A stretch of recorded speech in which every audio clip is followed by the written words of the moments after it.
Good morning. My name is Steve Souder, and I'm the director of the Fairfax County 911 Center. In 2009, in the first month after the then chairman Janikowski assumed his chair in this building, there were a number of 911 issues that he was confronting. And he requested to come to a 911 center and just actually sit along with a call taker and see what the issues were in real life. The call taker that he sat along with is Steve McMurray, which is over here to my right.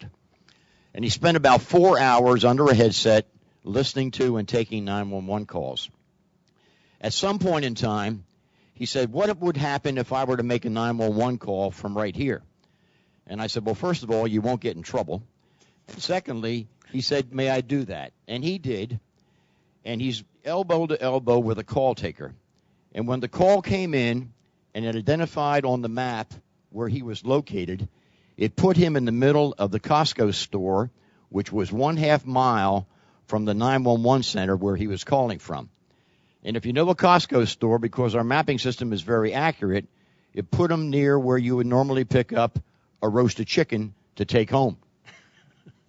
We did a rebid, thinking that this would absolutely bring him closer to where he really was. And what it did was to move him within that store to where you buy hot dogs and pizza. He said, wow, this is unacceptable. And we said, yes, sir. That was 4 years ago. To Jason's point, if you were to go in front of this building right now and you interviewed the first 18 people that went by and asked them if when they called 911, they thought that the 911 call taker would know where they were at, I think that there would be a 100% accuracy rate to that question. In 1994, to Brian's point made earlier, the parent legislation 94-102 was passed, which then gave rise to all of the various amendments and adjustments as technology improved. Here we are, 19 years later, and this issue is still very much on the forefront of what we do. The number one person in the 911 field is the call taker. And the number one question they ask on every call that is received is, where is your emergency? It isn't the what is your emergency. It isn't the how of your emergency. It isn't the when of your emergency. It's where is your emergency, because the location of the caller is so critical. Those unsung heroes, the 911 call takers of America, today will answer 260,000 911 calls. That's a lot of calls and a lot of questions. Where are you at? After the Cal Nina study was released, we read the results, and quite frankly, we were frightened by what we read. So we said to ourselves, we're going to do our own internal analysis. And we did, and it identified that in one carrier, we were only getting phase one on 84%. I beg your pardon. We were not getting phase one on 84% of the calls that we received. And we did that through the other carriers with somewhat similar results, plus or minus here or there. We then found out that the carriers had told California, you're doing this wrong. You need to rebid, if you will, which prior to that, we had left that to be an option of our call takers.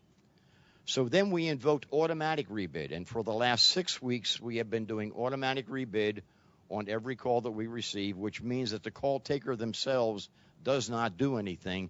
The system automatically provides that phase two dip or rebid information. We thought that there would be a quantum improvement from what it was to what it is, and now we are only getting phase two information 52% of the time. 52% of the time.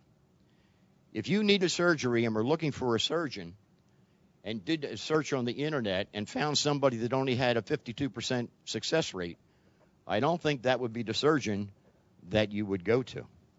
Similarly, if you went and bought a GPS for your family at Christmas, and every time you put in the address, it only took you to where you wanted to go 52% of the time, that would not make you very confident. We're not here, meaning we, the 911 community, to point fingers, to assess blame, to find fault. We're here to work with everybody in this room and resolve this problem. And I would suggest, perhaps I would implore the commission to hold another workshop 365 days from today, bring the same group of people back, but give us clear instructions of exactly what you want us to do and charge us with the responsibility of making that happen. Thank you.